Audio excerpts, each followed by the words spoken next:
Tyler Oliveira. The man is a self-described YouTuber turned investigator. Even though he's still very much a YouTuber, his investigations amount to him either sensationalizing homeless people and exploiting them for clickbait content, or going to places that are mildly interesting and discovering nothing new himself. While entertaining, his content can often be shallow, misleading, inflammatory, or sometimes even outright lies. Tyler Oliveira started his YouTube channel in 2018, and like most YouTubers when starting out, his brand of content was relatively harmless. He started out, oddly enough, doing videos about the SATs in colleges. What's going on, guys? It's your boy T back with another college video. Today, guys, we're going to take a little look as to why I think I got rejected from every IB I applied to. We're going to take a quick look at my common application throughout this process. Tyler Oliveira quickly moved on from it, however, as it wasn't bringing him the views. In one of the earliest examples, Tyler released a video called "We Finally Hit 3 Million Subscribers." Okay guys, to give you some context for what you're about to watch, I basically told the whole city of San Francisco that I hit 3 million subscribers, and how they responded was pretty funny. The reality, of course, was that he was nowhere near 3 million subscribers and was simply using people's reactions as entertainment for his would-be audience. In another early example, he made a video called "I Was Mr. Beast's 6 million subscriber." It was just another day. I noticed Mr. Beast had hit his 5th million subscriber. Damn, I thought to myself, that could have been me. I could have received all the glorious free attention that Mr. Beast's spotlight would have, without a doubt, brought my fledgling YouTube channel. In this video, he broke down Mr. Beast's formula for success. And although he once again lied in the title for clickbait views, it was clear what Tyler was looking to do. While I may not have been Mr. Beast's 6 millionth subscriber, it doesn't matter to me, because this beast is on track to conquer YouTube. 1 million subscribers just this month. How many the next? I'll have several more chances to become Mr. Beast's 7th, 8th, 9th, 10th, 11th, 12th, 13th million subscriber in the near future, I'm sure. From that point on, he would begin to make challenge videos just like Mr. Beast and see some success in that lane. At least up until February 2023, that is, when he would get into some major drama with a big YouTuber named Brent Rivera at a hotel. Stairs, only to find... Oh god, Brent Rivera's right there. Hey, go have fun with your 100 subscribers, bud. We get that louder. You don't have a directional mic on my camera? Hey, we're filming our thing. You film yours, okay? Yeah. Let's not be. Okay, that's reasonable. Let's not be disrespectful, okay? Well, you guys shit talk to the iPhone though. I don't appreciate the disrespect. Okay. The incident led to both creators releasing angry responses to each other after the initial video, and Tyler was able to come out of the mess looking like the better man.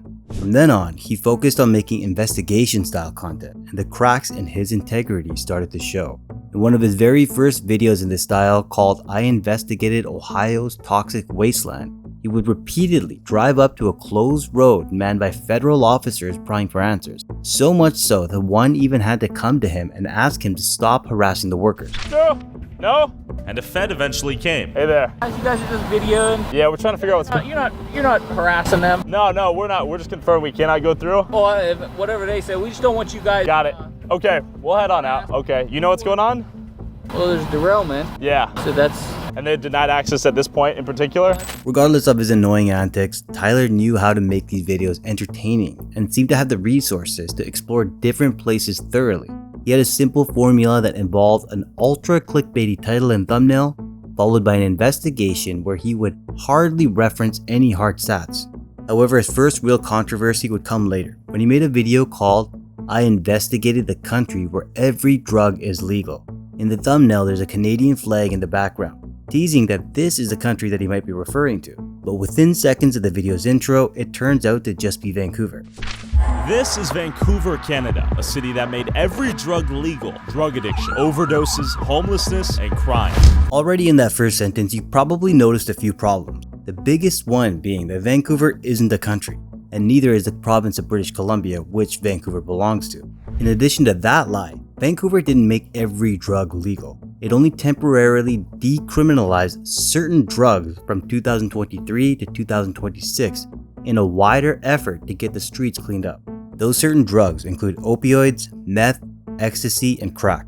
Anything else not covered by the rule of exemption remained illegal. In addition to that, the law also demanded that the exempted substances must not exceed 2.5 grams and are only allowed for personal use in specific private areas. It remains illegal to sell or distribute these drugs. These are all the facts that Tyler purposefully refused to make clear in his video.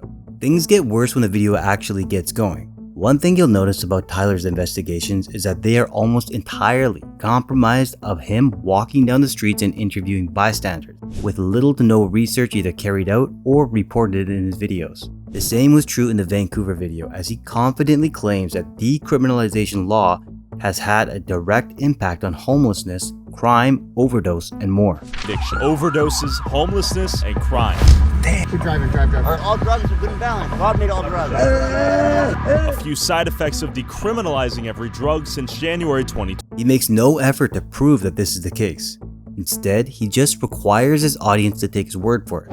However, this notion would be thoroughly debunked by another YouTuber called ThoughtSmile in his own video exposing Tyler. Any information on the subject at all. Below are some tables from the BC Coroner Service for deaths due to illicit drug overdose. The yellow line represents Vancouver. Can you tell from these graphs when the exemption went in place, where law and order began to break down, and Vancouver became a haven for the damned? Right about here. Does that look like a big spike to you? Seems pretty consistent with the trend before the exemption to me. Overdoses have increased, of course, as indeed they have every year since 2019. And if we exclude 2019, so too have they done every year since 2013. Another thing about the investigation was the inclusion of Kevin Dahlgren. Kevin is a social worker from Portland, Oregon, and instead of Tyler recruiting a social worker from right here in Vancouver, he brought his own, who would know little to nothing about the situation in Vancouver. I went to downtown Vancouver with my friend Kevin, social worker and drug addiction specialist, to see the impact decriminalizing drugs has had on the city. And that's not the only problem with Kevin. This particular social worker was well known as a controversial figure who'd often sensationalize homeless issues and dangers. Not only that, but he'd also be known to use those homeless issues to peddle a political agenda. One of his tweets from 2022 read, "To start over the last 20 years, social services have been completely monopolized by the left and then radicalized. To not be a liberal in this." In addition to all those red flags about Kevin, he's also being investigated on several counts of theft, misconduct, and identity theft, totaling up to 19 separate charges. Keep in mind that this is the expert, so to say, that Tyler Oliveira brought to assist his investigations. The rest of the video progressed as any of his investigations do. Tyler and Kevin touring around a couple of blocks with their camera crew, asking leading questions to homeless people in the streets and doing his very best to paint the entire city as some post-apocalyptic dead zone. Dana doing his thing. So This is complete chaos. yeah, and this is an active overdose in real time right there. We are completely surrounded by active users. Yeah. Also, most of my videos. But in reality, Vancouver is the place that I call home, and it's one of the best places to visit in all of Canada. Contrary to what Tyler will have you believe, most of the people there aren't meth heads, and not every single street is lined with tent camps for homeless people. It's not a hard thing to prove either.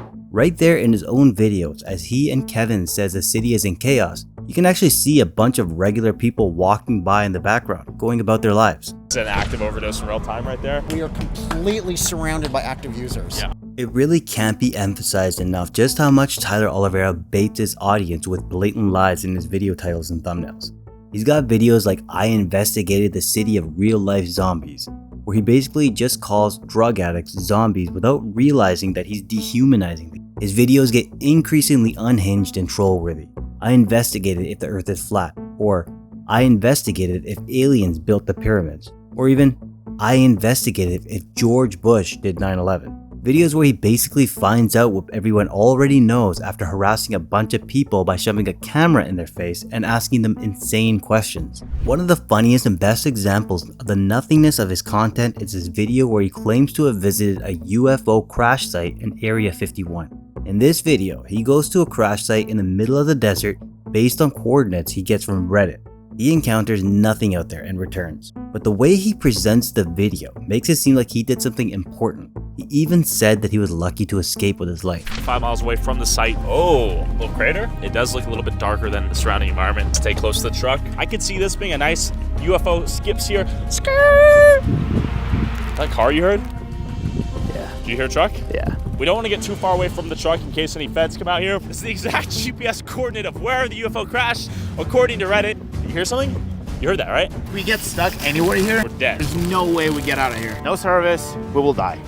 Then at the end of the video, when he drives up to the supposed Area 51 military base, knowing there's no way he gets in there, or no way he gets to talk to anybody, he just starts randomly screaming at the gate, and being random because he has to entertain his audience. Why is the gate open? Why? Why is the gate open? What are they hiding? Open the gate! Open the gate! Open the gate! Give me the answer! What are they doing to Saya? What are you hiding? What is happening here? Why me? What are they hiding? Government, why? Why am I the chosen one?